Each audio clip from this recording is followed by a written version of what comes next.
Hi, my name's Bastian, and I've been tying flies since I was about 12, a long time ago. And Ray Bergman, actually, his book Trout, had a very serious impact on my early learning curve, if you will, with tying flies. And this video, I'm going to present some of those patterns from his book Trout.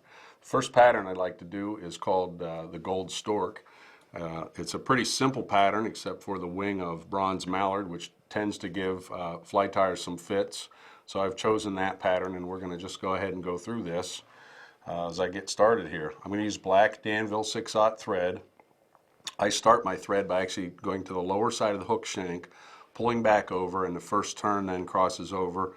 And this is black thread, and I start right at the eye of the hook, and that actually lays a foundation or a thread base for the head of the fly as well.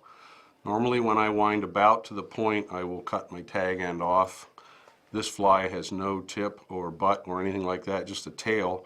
So the end of the body, as I'm right here, just about at the cut of the barb, if you use your thread hanging like a plumb bob from the bobbin, I'm going to take a small bunch of some brown feather fibers, and this is just a very narrow section. They're taken from the trimmed part of a schlappen feather.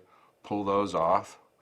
The length of the tail on a classic wet fly, it's a Mustad 3399. You could also use a 3906 standard wet fly hook, 0x length, should be equal to the length of, the old formula was 1.5 times the body length, but the pretty much exact measurement is equal to shank of the hook minus the eye. So there's my tie-in point.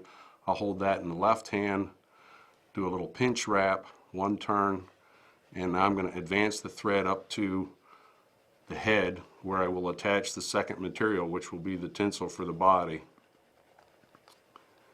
And I'm staying outside diameter of the hook eye behind the eye itself. That's my head space. You do not want to intrude on that for any reason except to finish off the pattern. I'm going to use a Danville Mylar for this pattern, medium size 14.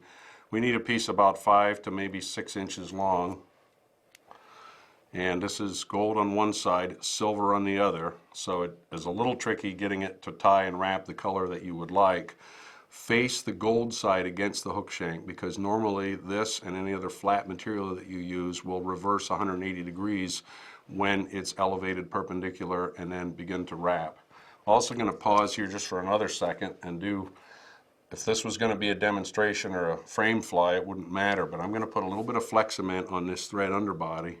Because as a fishing fly, which this is a good pattern by the way, we've had good success up in parts of Maine, up on the West Branch and the Kennebec and some of the ponds up there, the brook trout and the landlocked salmon really like a lot of these tinsel bodied wet flies.